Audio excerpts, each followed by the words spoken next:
धारा 370 के खंड 1 को छोड़कर पूरी निरस्त करने और 35A को हटाए जाने के बाद कई वर्गों ने गुलामी की जंजीरों को तोड़कर आज़ादी की उड़ान भरी है। 5 अगस्त को एक साल पूरा हो जाएगा। ठीक 5 अगस्त 2019 को केंद्रीय गृह मंत्री अमित शाह ने राज्यसभा में धारा 370 में संशोधन और रियासत के दोबारा गठन को लेकर बिल पेश किया और पारित होते ही गुलामी की जंजीरें और कड़ियां खुल गई और आज़ादी के पक्षी ने लंबी उड़ान भरी। वाल्मीकि समाज वेस्ट पाकिस्तानी रेफ्यूजी बाजीगर और गोरखा बिरादरी के लिए 5 अगस्त 15 अगस्त की तरह स्वतंत्रता दिवस के जैसे है। कई दशकों से ये सभी समाज मानव अधिकारों के हनन का शिकार हो रहे थे। किसी भी सियासी जमात ने हाथ पकड़ने का प्रयास नहीं किया। वेस्ट पाकिस्तानी रेफ्यूजी की बात करें तो जो रियासत जम्मू कश्मीर के उस पार चला गया उसको सभी अधिकार मिले, लेकिन जो लखनपुर पार नहीं कर पाया उसको मत अधिकार भी नहीं मिला। लोकसभा के चुनावों में वेस्ट पाकिस्तानी रेफ्यूजियों को वोट डालने का अधिकार रहता है, बाकी किसी भी चुनाव में मताधिकार नहीं है। स्वाभाविक सी बात है कि लोकसभा के चुनाव में ही नेताओं और सियासी पार्टियों को वेस्ट पाकिस्तानी रेफ्यूजियों की याद आती है। वोट बैंक की तरह हर पार्टी ने वेस्ट पाकिस्तानी रेफ्यूजियों का इस्तेमाल किया, लेकिन एक बात ज़रूर है कि पीएम मोदी ने 2014 में अपने चुनाव प्रचार के दौरान वेस्ट पाकिस्तानी रेफ्यूजियों से वादा किया था, जिसके 5 अगस्त 2019 को पूरा भी कर दिया गया। मैं संकल्प प्रस्तुत करता हूं कि ये सदन अनुच्छेद 370(3) के अंतर्गत भारत के राष्ट्रपति द्वारा जारी की जाने वाली निम्नलिखित अधिसूचनाओं की सिफारिश करता है। संविधान के अनुच्छेद 370(3) के अंतर्गत भारत के संविधान के अनुच्छेद 370 के खंड 1 के साथ पठित अनुच्छेद 370 के खंड 3 द्वारा प्रदत्त शक्तियों का प्रयोग करते हुए राष्ट्रपति संसद की सिफारिश पर यह घोषणा करते हैं कि यह दिनांक जिस दिन भारत के राष्ट्रपति द्वारा इस घोषणा पर हस्ताक्षर किए जाएंगे और इसे सरकारी गैजेट में प्रकाशित किया जाएगा, उस दिन से अनुच्छेद 370 के सभी खंड लागू नहीं होंगे, सिवाय खंड 1 के नामक तदनुसार पढ़ा जाएगा। वाल्मीकि समाज और गोरखा बिरादरी की कश्मीर केंद्रित राजनीति ने अपनी यातनाओं का शिकार बनाया। वाल्मीकि समाज 1957 में जम्मू कश्मीर लाया गया था। जम्मू कश्मीर के स्थानीय सफाई कर्मियों ने हड़ताल कर दी थी। तत्कालीन पीएम ने पंजाब के वाल्मीकि समाज को जम्मू आने का न्योता दिया था। रियासती बाशिंदों की तरह हर सुविधाएं भी देने का वादा किया। असल में कश्मीरी हुक्मरानों ने वादा खिलाफी की और वाल्मीकि समाज के मानव अधिकारों के हनन का सिलसिला शुरू कर दिया। ये सिलसिला लगातार 6 दशकों तक चला।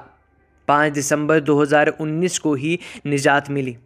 गोरखा बिरादरी महाराजा गुलाब सिंह के ज़माने से रियासत जम्मू कश्मीर में है। उनको भी कई दशकों तक संघर्ष करना पड़ा। फिर आखिर क्यों नहीं ये लोग 5 अगस्त को आज़ादी का दिन मनाएं।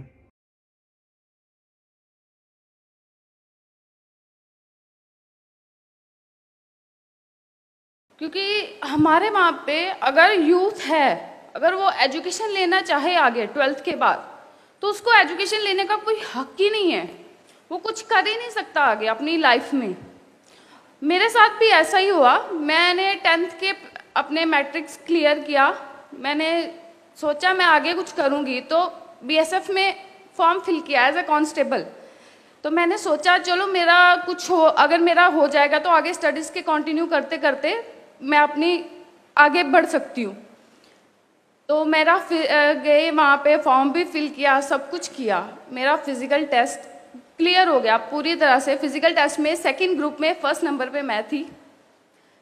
फिज़िकल टेस्ट क्लियर कर लिया मैंने। उन्होंने बोला आप सर्टिफिकेट्स, मतलब आपके जो डॉक्यूमेंट्स हैं उसकी बारी आती है, हम आपके डॉक्यूमेंट्स चेक करना चाहते हैं, आप लोग पूरे डॉक्यूमेंट्स है या नहीं। मेरे पास बाकी तो सिर्फ यही है, हमारे पास भी हम सिर्फ आधार कार्ड दिखा सकते हैं भी हाँ हम इंडियन हैं, और कुछ नहीं है हमारे पास वहाँ। तो उन्होंने देखे मेरे डॉक्यूमेंट्स, उसमें पीआरसी नहीं था। मेरा टेस्ट क्लियर करने के बाद 2nd ग्रुप में नंबर 1 आने के बाद उन्होंने मुझे रिजेक्ट कर दिया क्योंकि आपके पास पीआरसी नहीं है। आप जॉब क्या, आप कोई कहते हैं ना बिजनेस भी अगर आपको करना है उसके लिए भी आपको पीआरसी चाहिए। जॉब, कोर्सेज, अगर वो भी कुछ भी करना है उसके लिए भी पीआरसी चाहिए। तो उन्होंने मुझे सीधा ये बोला, अगर आपके पास ये नहीं है आपने फॉर्म भी कैसे फिल कर लिया? किसने बोला आपको फॉर्म फिल करने के लिए? ये आपके पास पीआरसी नहीं है तो आप फॉर्म भी कैसे फिल कर सकते हो? आप बीएसएफ में जाना चाहते हो, पहले पीआरसी तो ले आओ। मेरे पेरेंट्स वहाँ से आए क्योंकि मुझे पता नहीं था पहले पीआरसी का। जैसे सर ने बोला उनको बहुत देर के बाद पता चला, वैसे ही मुझे भी पता नहीं था कि पीआरसी इतना इम्पोर्टेंट है, क्योंकि पेरेंट्स ने हमेशा हमें एजुकेशन के लिए उन्होंने बेस्ट किया हमारे लिए। हमें कभी पता नहीं चला कि पीआरसी जम्मू कश्मीर में हमें चाहिए। हमारी जनरेशन को अब पता चल रहा है कि पीआरसी कितना इम्पोर्टेंट है हमारे लिए।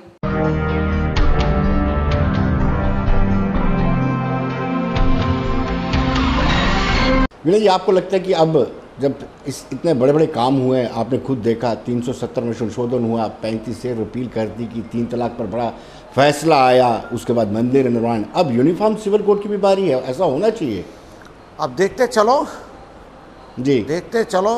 जो काम नहीं हो सकते थे, जो कांग्रेस ने इतने सालों में इन्होंने गंदगी फैला करके रखी थी, अब उसको साफ करने में समय तो लगेगा ही ना।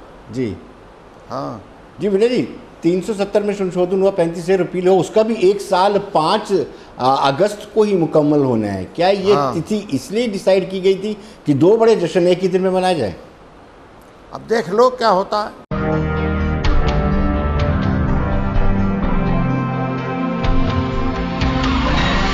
दर्शकों, तो अलविदा 370 35A के एपिसोड 3 में आपका स्वागत है। जब कोई संघर्ष शुरू होता है, किसी मुकाम पर पहुंचता है, तो हमें हर उस कड़ी को याद रखना चाहिए जो कड़ी से कड़ी मिलकर के जंजीर बनती है और फिर उस संघर्ष को किसी मुकाम पर लाती है।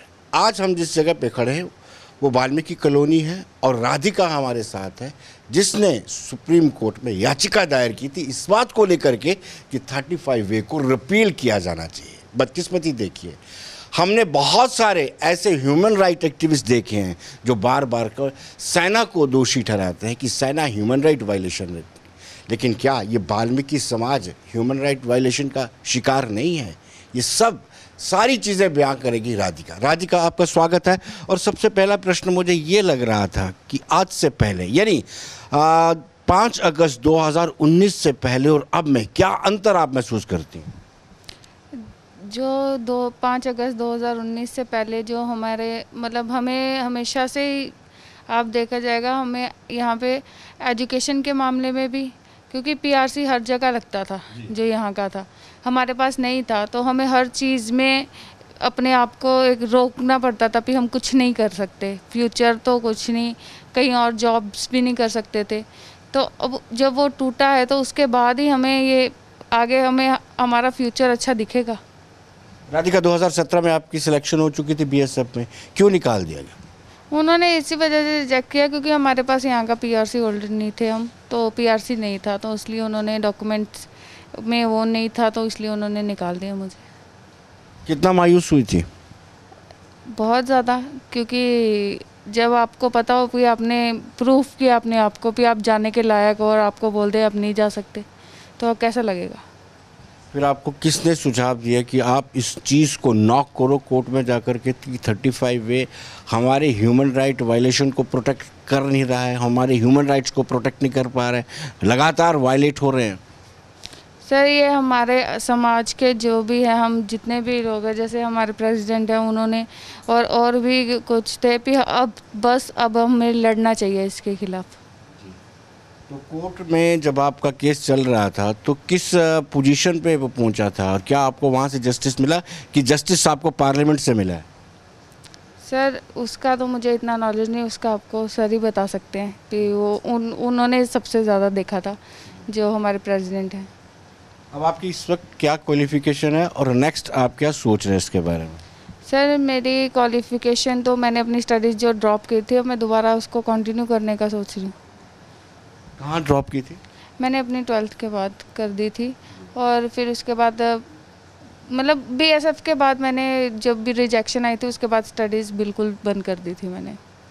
राधिका, आप अपना डोमिसाइल दिखाएंगे कि इस वजह से आपको कहीं ना कहीं वंचित रहना पड़ा और आज आप खुश हैं इस बात को लेकर के कि आपके पूर्वजों की जो संघर्ष था आज वो रंग लाया है? आपको लगता है कि जो उनका स्ट्रगल था वो आज रंग लाया है, हालांकि आपकी याचिका भी उस कड़ी का हिस्सा है? जी, हमें यही, अब हमें डोमिसाइल सर्टिफिकेट मिल गया है। अगर हम अब शुरू करेंगे अपनी स्टडीज़ वगैरह, तो उससे यही प्रूव होता है भी हाँ, हमारा संघर्ष है वो, इस डोमिसाइल सर्टिफिकेट जब हमें मिला है तो उसके बाद पता चला है भी हाँ, अब पूरा हो गया है वो, जितना भी हमने अपने कोशिश की है, जितना भी लड़े हैं हम, अब पूरा हो गया है वो। कभी कभी आपने पूर्वजों पर आपको नाराज़गी भी जाहिर होती होगी, तो हमें सरकार ने, जम्मू कश्मीर की सरकार ने यहाँ पर बुलाया और ये कह के बुलाया कि आपके जितने भी लोग हैं उनको वही राइट दिए जाएंगे जो जम्मू कश्मीर के आम बाशिंदों को दिए जाते हैं, लेकिन बुला करके यहाँ पर कोई राइट नहीं दिए गए। जी, उस समय तो मतलब जब ऐसे इस बारे में ज़्यादा नॉलेज मिली थी तो उस समय बहुत बुरा लगता था भी एक, मतलब हमारे साथ ऐसा क्यों हो रहा है, हमारी लाइफ कैसी है। तो अब जब हम लड़े हैं, हमें मिल रहा है, अब हम खुश हैं, अब डोमिसाइल मिल गया है हमें बहुत खुशी है इस बात की। 5 अगस्त को आप किस तरीके से सेलिब्रेट करना चाहते हैं? मुझे लगता है कि आपके लिए ये आज़ादी जैसा ही दिन है कि जी, हम अपना इंडिपेंडेंट डे इस दिन सेलिब्रेट करेंगे, ऐसे ही सेलिब्रेट करना चाहेंगे क्योंकि हमें आज़ादी अब मिली है ना यहाँ से। बहुत बहुत शुक्रिया राधिका। तो दर्शकों, आपने देखा कि हम जब बात करते हैं ह्यूमन राइट वायलेशन की, तो क्या ये ह्यूमन राइट वायलेशन की बात नहीं है? क्यों वाल्मीकि समाज को इतनी यातनाएं दी गई? सही विक्टिम चाहे 35A हो, 370 हो, सही विक्टिम ये समाज है। वेस्ट पाकिस्तानी रिफ्यूजी लोग हैं, या फिर गोरखा बरादरी के लोग हैं, या फिर जो दूसरे दीगर बरादरी के लोग हैं जिनको लंबे समय से संघर्ष करते आ रहे हैं और लंबे समय से राइट से वंचित किया जा रहा है। राधिका ने याचिका दायर की और बड़ी अच्छी बात है कि पार्लियामेंट ने उस याचिका को भी अपनी कंसीडर किया और उसके बाद ये फैसला लिया कि 35A को रिपील किया जाएगा और 370 के खंड 1 को छोड़ करके बाकी सारे खंड जो है वो निरस्त किए जाएंगे।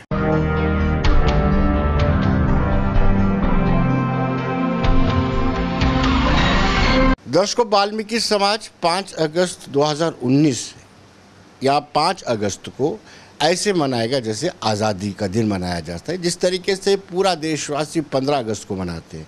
मनाए भी क्यों ना, लंबे समय से ये संघर्ष कर रहे हैं। मजबूरी इनकी यही थी कि सरकार सुनवाई नहीं करती थी।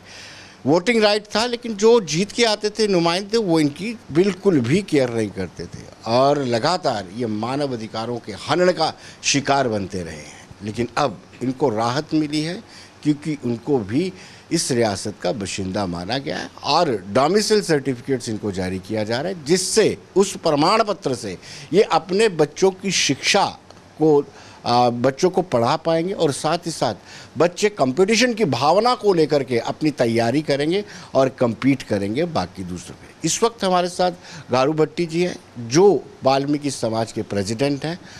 आपका स्वागत है। Thank you sir. पहला सवाल ये यही रहेगा मेरा कि 5 अगस्त को आप किस तरीके से देखते हैं, किस तरीके से सेलिब्रेट करेंगे? क्या आपको लगता है आपको कि वाकई में बड़ी उपलब्धि है? ये बड़ी उपलब्धि है सर, ना कि सिर्फ वाल्मीकि समाज के लिए, पूरे समस्त गोरखा समाज, अपना वेस्ट पाकिस्तानी रिफ्यूजी और तमाम जो हमारी बेटियां हैं जो स्टेट से बाहर भी आई जाती थी, उनके सारे राइट्स ख़त्म हो जाते थे। ये सभी के लिए एक आज़ादी का दिवस है। जी, आप प्रेसिडेंट हैं। इससे पहले यानी 5 अगस्त 2019 से पहले आपके बच्चों की यंग जो जनरेशन है उसकी क्या सोच थी और अब क्या बदलाव उसमें आया है?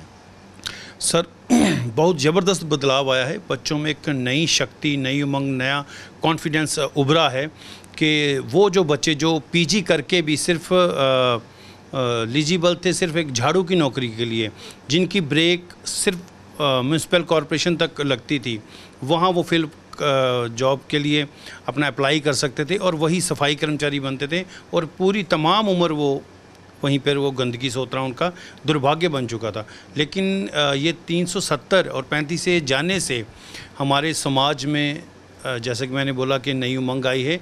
वो इतना खुश है कि उन्होंने कई बच्चों ने, वो मुझसे बात होती है कि कई बच्चों ने दोबारा से पढ़ाई शुरू कर दी है जिनकी जो अंडर ग्रेजुएट थे वो ग्रेजुएशन कर रहे हैं, जो ग्रेजुएट थे वो पीजी करने की सोच रहे हैं। तो जैसे अभी जे.एंड.के बैंक में पीओ की पोस्टें निकली हैं, तो वहाँ भी बच्चे अप्लाई कर रहे हैं। और अगर आम जन की बात भी करी जाए तो वो भी जो हमारा जो अनपढ़ समाज भी है, वो भी, उनको भी, जैसे हमारे बुजुर्ग थे तो उनको पंजाबी बोला जाता था पहले, पंजाबी हो, अमृतसरी हो, आप नॉन पीआरसी हो, तो वो एक बड़ी हीन भावना होती थी कि यार हम एक किराएदार बन के रह गए थे यहाँ, क्या हमारा कुछ यहाँ नहीं है, ये सिर्फ मोहल्ला है जो इसी के अंदर हमारा एक दायरा था, उसी में हम बंद के रह गए थे, बाउंडेड लेबर की तरह हमें ट्रीट किया जाता था। लेकिन अब पूरा जम्मू कश्मीर अपना लगता है और पूरे राइट्स हमें मिलने जा रहे हैं थ्रू दिस डोमिसाइल, तो बड़ी एक खुशी की बात है। दारू जी, अब आपको क्या लगता है कि कितने ऐसे बच्चे हैं जिन्होंने अपनी स्टडी बीच में छोड़ दी थी, और आप, मुझे लगता है कि आप लीड करते हैं उनको, आप उनको प्रेरित करेंगे कि आप आगे अपनी स्टडी, कोई ऐसा फिगर आपके पास है कि जो माइंड बना रहे हैं कि हमने अपनी स्टडी करनी है?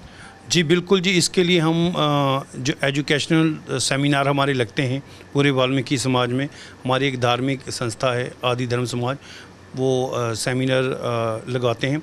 और काफ़ी देर की उनकी मांग थी कि आप सेमिनार क्यों नहीं करवाते यहाँ जम्मू में, तो हम उनको बोलते थे कि हम वो एजुकेशन सेमिनार क्यों करवाएंगे, आप बताइए ना। हमारे बच्चे पढ़ लिख कर पहले भी वो क्वेश्चन राइज़ करते कि हमें पढ़ाई लिखाई का फ़ायदा क्या है, अगर हमने पढ़ लिख के झाड़ू लगाना है तो अनपढ़ भी झाड़ू लगा सकते हैं। तो वो कहीं ना कहीं हमसे छूट गया था। पूरे 10 साल हो गए हैं एजुकेशनल सेमिनार लगते हुए, लेकिन सिर्फ एक जम्मू कश्मीर जो वाल्मीकि समाज है वहाँ नहीं लगता था। अब हम एजुकेशन सेमिनार लगवाएंगे, बच्चों को प्रोत्साहित करेंगे, जो बच्चे पढ़ाई छोड़ बैठे थे वो इसको आगे ऑनवर्ड जारी रखेंगे। गारू जी, कुछ ऐसे परिवार भी होंगे जो निराश थे पहले, जिन्होंने अपने बच्चों को स्कूल ही नहीं भेजा, कोई ऐसे परिवार भी हैं, क्या उनको आप करेंगे कि दोबारा से आप अपने बच्चों को स्कूल भेजिए? आशा की एक किरण नज़र आई आपको? जी बहुत, अब तो जैसे मैंने बोला कि पूरा स्टेट ही अपनी लगती है, पहले कुछ ऐसा नहीं था। बच्चों ने, सही बात है, निराशा थी, बड़े बच्चों को देख के छोटे बच्चे बिगड़ जाते थे। 5वीं 7वीं तक तो माँ बाप वैसे भी मार पीट के भेज देता था, लेकिन उसके बाद उनका ये क्वेश्चन होता है, मम्मा आप क्यों ऐसे पैसा वेस्ट कर रहे हो, करना तो मुझे वही सब है। तो लेकिन वो अब हीन भावना कहीं छटती नज़र आ रही है।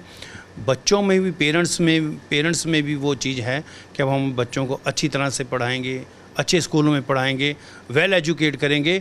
और वो आज ये पूरे समाज की ये है कि हमने पूरी उम्र हमारे पेरेंट्स ने भी गंदगी ढोई है। अब कहीं ना कहीं हमें यहाँ डॉक्टर इंजीनियर पैदा करने हैं, पुलिस इंस्पेक्टर पैदा करने हैं। वो समय जल्दी ही आएगा कि आने वाले 5-10 सालों में वो हम उसको पालेंगे जो हमसे छूट गया था। नहीं भट्ट साहब, एक चीज़ और सामने आ रही है कि आपकी प्रमोशन नहीं होती थी। जो जम्मू म्यूनसिपल कॉरपोरेशन में लगता था वो एज ए सफाई कर्मचारी लगता था, एज ए सफाई कर्मचारी ही हो सकता है उसकी इंक्रीमेंट लगती हो, लेकिन प्रमोशन नहीं होती। क्या आप ऐसे कुछ केसेस आपने तैयार किए हैं जो रखेंगे जम्मू म्यूनसिपल कॉरपोरेशन के मेयर के पास कि आप इनकी प्रमोशन कीजिए, डिज़र्व करते हैं, या कोर्ट के माध्यम से करवाएंगे? जी बिल्कुल, जो म्यूनसिपल कॉरपोरेशन में डीपीसी होती है, डिपार्टमेंटल प्रमोशन कमेटी बैठती है, उसमें हमने वो अपना ये रखे हैं पॉइंट्स कि जो हमारे सफाई कर्मचारी हैं उनको पे तो सफाई कर्मचारी की मिल रही है, लेकिन वो ड्राइविंग का काम कर रहे हैं काफ़ी दिनों से, काफ़ी सालों से। तो कई लोग हमारे जो स्वीपर्स हैं उनको असिस्टेंट सुपरवाइज़र हैं, वो काम तो उनसे स्वीपर अपना सुपरवाइज़र का लिया जा रहा था, लेकिन उनको जो पे स्केल है वो सफाई कर्मचारी का था। लेकिन अब हमने कमिश्नर साहब से और मेयर साहब से भी ये रखी है, अपना डिमांड रखी है कि ये डीपीसी है, इसमें हमारे विशेष स्तर के जो जिनको ग्रेड मिलना चाहिए था नहीं मिला, उनको अब ये क्योंकि अब पीआरसी तो रहा नहीं, पहले उनके पास बहाना था कि आप पीआरसी नहीं हैं, आप नॉन पीआरसी हैं, तो आप वो चीज़ हासिल नहीं कर सकते, ग्रेड नहीं कर सकते। लेकिन अभी वो संज्ञान में ले रहे हैं उस चीज़ को, मेयर साहब से, कमिश्नर साहब से वो बात हुई है, और जल्दी से जल्दी हमारे वो भी काम होने वाला है। यानी कितने ऐसे लोग हैं जिनको प्रमोशन मिल सकता है डीपीसी में, कोई आइडिया टेंटेटिव? बिल्कुल सर, 100+ होंगे अभी जी। ये बहुत बड़ी उपलब्धि है जी। ये 370 में संशोधन होता है, 35 से रिपील होता है, इसका श्रेय आप किसको देते हैं? संघर्ष आपका भी है, क्योंकि हमने कुछ लोगों से बातचीत की, जम्मू कश्मीर स्टडी सेंटर से उन लोगों से बातचीत की, उन्होंने कहा कि हमें इस समाज का प्रेरणा मिली, इस बच्ची से प्रेरणा मिली, इन्होंने हमें उत्साहित किया, वेस्ट पाकिस्तानियों से प्रेरणा मिली, हमें गोरखा बरादरी से प्रेरणा मिली और हम उसके साथ साथ स्टेप बाय स्टेप चलते गए। तो आप इसका श्रेय किसको देते हैं? जी बिल्कुल, फर्स्ट श्रेय तो अपना जम्मू स्टडी सेंटर को जाता ही है, क्योंकि उन्होंने हमारा साथ काफ़ी दिया है, जो इस मुद्दे को पूरा हाईलाइट किया। बेशक हमारी भी उतनी दौड़ रही, उतनी मेहनत रही, जैसा कि हमने बोला कि हमने सेमिनार अटेंड किए हैं पंजाब में, दिल्ली में, बेंगलोर में, मुंबई में, तो बिल्कुल शाना बशाना वो हमारे साथ खड़े रहे। और सबसे बड़ा शुक्रिया अदा तो मोदी जी को जाता है, अमित शाह जी को जाता है, जिन्होंने वाकई ये नामुमकिन काम को मुमकिन कर दिखाया। और मोदी है तो मुमकिन है, वो वाकई उन्होंने कर दिखाया। जो जब बच्चे पढ़ जाते हैं तो अपने पेरेंट्स से पूछते होंगे कि आपने इतना बड़ा ब्लंडर क्यों किया, कैसे हमें अमृतसर से, गुरदासपुर से उठा करके यहाँ पे लेके आए, यहाँ पे कोई पूछने वाला ही नहीं, पढ़ भी नहीं सकते, अगर पढ़ जाते हैं तो उनको नौकरी नहीं मिलती है। बहुत सारे ये क्वेश्चन हमेशा से बने रहे हैं। 5 अगस्त 2019 तक ये क्वेश्चन बने रहे हैं। जैसा कि मेरे जो इन लॉज हैं वो दिमाना में रहते थे, मेरे ससुर जी MES में जॉब करते थे। उन्होंने 45 ईयर यहाँ पे जॉब किया, लेकिन वो यहाँ नहीं उन्होंने मकान बनाया, उन्होंने जाके बनाया पठानकोट में, क्योंकि उनको पता था वो सभी बच्चे ग्रेजुएट हैं, मेरी मिसेस भी ग्रेजुएट हैं, साला साहब भी ग्रेजुएट हैं। उनको पता था कि PRC ना होने की वजह से कहीं ना कहीं उनके बच्चे भी इस चीज़ के लिए सफ़र करेंगे, लेकिन वो इसीलिए उन्होंने बाहर मकान बनाया पंजाब में जाकर, यहाँ नहीं बनाया। लेकिन अब वो जो धारा टूट गई है, अब वो फिर से वापस आना चाहते हैं, क्योंकि जम्मू से एक लगाव है, हमारी ये पैटर्नल भूमि है, हम यहाँ जन्मे हैं, पले बढ़े, मेरी एजुकेशन यहाँ हुई है, मेरे बच्चों की, तो हमारा ये घर है, हम इसको छोड़ना नहीं चाहते थे। लेकिन एक क्वेश्चन था कि हम यहाँ रह क्यों रहे हैं, गंदगी ढोने के लिए, ये बच्चों का क्वेश्चन था। लेकिन मुझे पता है, लग रहा है कि अब उस क्वेश्चन मार्क जो वो हट गया है, उस पर ब्रेक लग गई है। जी, एक स्टिग्मा लगा रहता था जी कि आप यहाँ पर आए हैं और ना आपको कोई राइट्स दिए गए थे, अब उससे भी आपको राहत मिली है, वो कलंक जो है आज हट गया है। बिल्कुल बिल्कुल जी, वो कलंक हट गया। जैसे मैंने पहले बोला कि सफाई कर्मचारी, वाल्मीकि समाज सिर्फ सफाई कर्मचारी बन के रह गया था, अब वो कलंक उस पर हट गया है। अब हम बिजनेस कर सकते हैं, हम नौकरियां पा सकते हैं, हम यहाँ ज़मीन वगैरह ले सकते हैं। जैसे आप हमारे मोहल्ले में देखिए क्या हाल है, आपको 5 फुट से लेकर 2 फुट की गलियां में मिलेंगी।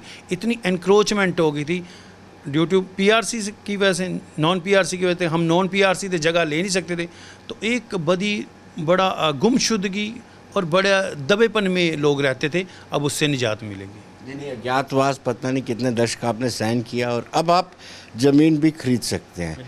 क्या कुछ ऐसे लोग हैं जो ज़मीन खरीदने वाले हैं जल्दी ही?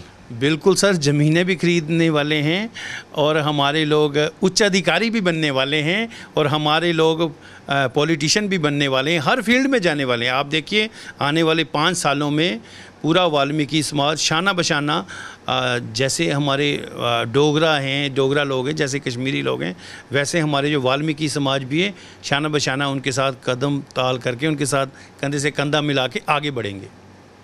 आखिरी सवाल आपसे, उस दिन कैसा महसूस हुआ था 5 अगस्त 2019 को?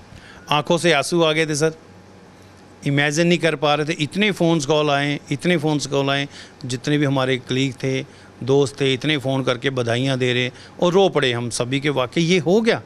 क्योंकि लोग बोलते थे सूरज इधर से उधर चढ़ सकता है, लेकिन धारा 370 नहीं टूट सकती, लेकिन वो मोदी जी ने कर दिखाया। हमारी दुआएं, हमारी प्रार्थनाएं उनके साथ हैं कि वो और भी शक्तिशाली बने, प्रधानमंत्री बने, हैं ही और भी बने, और जुग जुग जिए मोदी जी। आपको नहीं लगता है कि कहीं ना कहीं इतना बड़ा मिरेकल हुआ है और बाकी सियासी जमातों ने आपका सहयोग नहीं दिया सिवाय बीजेपी के? बिल्कुल सही बात है सर, सिवाय बीजेपी के किसी ने साथ नहीं दिया और आज तक मजाक उड़ाया है। हमने, हमारे जो बुजुर्ग थे, टाइम टू टाइम उन्होंने मेमोरेंडम वगैरह दिए सभी सरकारों को, चाहे NC की हो, चाहे PDP की हो, चाहे कांग्रेस की हो, लेकिन एक खिल्ली उड़ाई गई, यार आप क्या करोगे, आप तो पंजाबी हो, हम कैसे दे सकते हैं, ये है वो है, नौकरियां लगी हैं, मौजे करो, पक्की तनख्वाहें ले रहे हो। तो एक मजाक उड़ा के बना के रख दिया था बिरादरी का, और बिल्कुल एक हीन भावना आ गई थी पूरे दिन। तो पॉलिटिकल पार्टियों ने बिल्कुल साथ नहीं दिया हमारा। बहुत बहुत शुक्रिया आपका, धन्यवाद। और आप इसको सेलिब्रेट भी उसी तरह से करेंगे जिस तरह से आज़ाद होता है कोई, क्योंकि बड़ी गुलामी की ज़िंदगी आपने कई दशकों तक जी है। तो दशकों आपने देखा कि किस तरीके से लंबे समय से संघर्ष कर रहे थे, लेकिन एक मुकाम पर पहुँचे। धारा 370 का खंड 1 छोड़ करके बाकी सारे निरस्त हो चुके हैं और 35 से रिपील हो चुका है। अब ये समाज, इस समाज से सियासतदान भी निकलेंगे, इस समाज से ब्यूरोक्रेट्स भी निकलेंगे, IAS KS भी बनेंगे, डॉक्टर्स भी बनेंगे, पॉलिटिशियंस भी बनेंगे। तभी तो इनके जहन में सुकून है कि जो संघर्ष किया उसके नतीजे बहुत अच्छे निकले।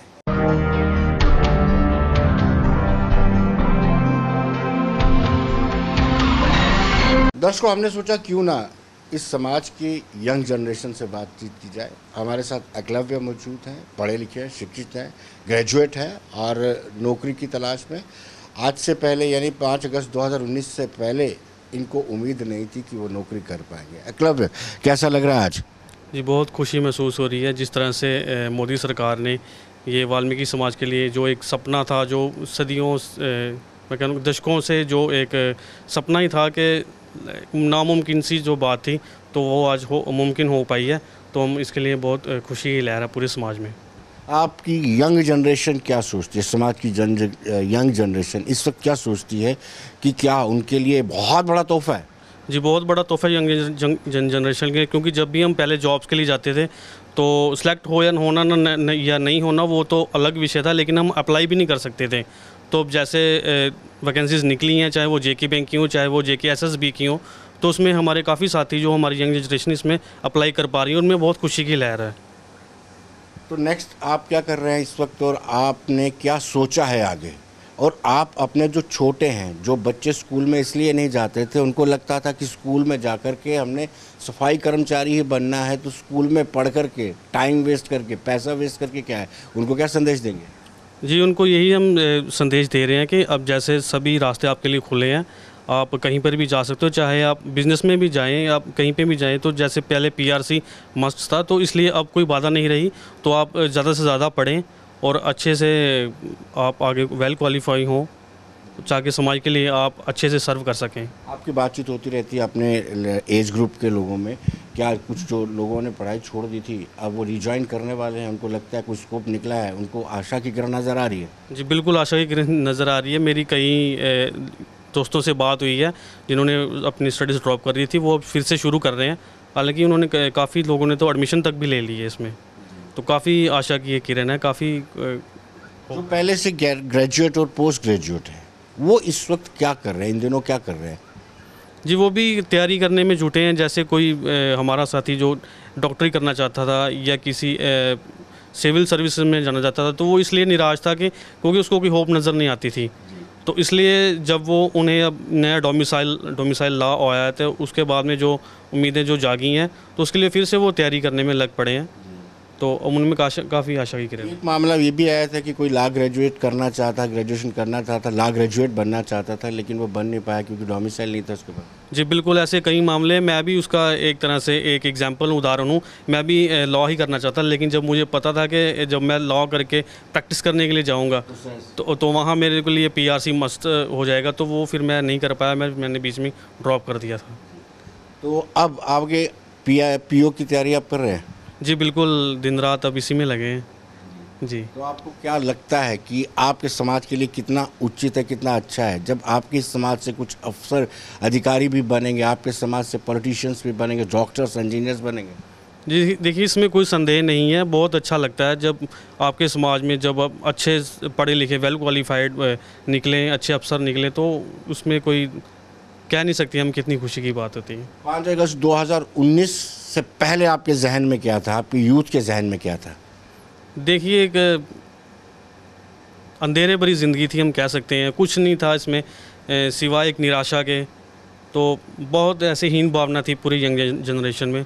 तो इसलिए अब जब ये सपना जो साकार हुआ है केंद्र सरकार की तरफ से, मोदी साहब की तरफ से, तो अब काफ़ी उम्मीदें हैं। एक भावनात्मक सवाल पूछूंगा आपसे। अभी तो कोविड-19 चल रहा है, जब ये ख़त्म होगा, ये वायरस कंट्रोल्ड में होगा, क्या वो पेरेंट्स, वो माताएं अपने बच्चों को अच्छी यूनिफॉर्म प्रेस करके देंगी प्रोत्साहित करेंगे, उत्साहित करेंगे कि जाओ बच्चों अब पढ़ो, पहले जो निराशा से मजबूरी में भेजती थी? जी बिल्कुल देंगी, क्योंकि जो दशकों से हमारा जो समाज पिछले काफ़ी सालों से जो गंदगी डोर है यहाँ जम्मू में, उनको कोई भी होप नहीं थी। तो पेरेंट्स भी काफ़ी निराश थे कि हम बच्चों को पढ़ा कर करेंगे भी क्या, क्योंकि फिर वो पहले सवाल करते थे बच्चे कि हम पढ़ के करेंगे भी क्या। तो माँ बाप के पास ये जवाब नहीं था कि हम इनको जवाब क्या दें, तो इसलिए काफ़ी निराशा थी पेरेंट्स में भी। तो अब उनमें भी काफ़ी खुशी की लहर है, वो भी प्रोत्साहित कर रहे हैं बच्चों को पढ़ लिखने के लिए। क्लब है, आप उन बच्चों को सपोर्ट करेंगे जो पढ़ना चाहते हैं? लास्ट सवाल आपसे। जी बिल्कुल करेंगे, उनको किसी भी तरह की सपोर्ट है तो आप उनको करना चाहेंगे, बिल्कुल करेंगे। बहुत बहुत शुक्रिया। तो दर्शकों, आपने देखा अब नई सोच के साथ ये समाज का यंग जनरेशन जो है नई दिशा की ओर जा रहा है। जो छोटे बच्चे हैं, जो पेरेंट्स से बार बार सवाल करते थे कि हम पढ़ कर के क्या करेंगे, अगर हमें सफाई कर्मचारी ही बना है तो सफाई तो बिना पढ़े भी की जा सकती है। सवाल में तर्क था, उनका लॉजिक था, लेकिन आज उनके पेरेंट्स भी उनको सपोर्ट करेंगे, जो यंग जनरेशन है वो भी सपोर्ट करेगी, समाज भी उनको सपोर्ट करेगा। और उम्मीद करते हैं कि इस बड़े फैसले से इस समाज की प्रगति होगी, तरक्की।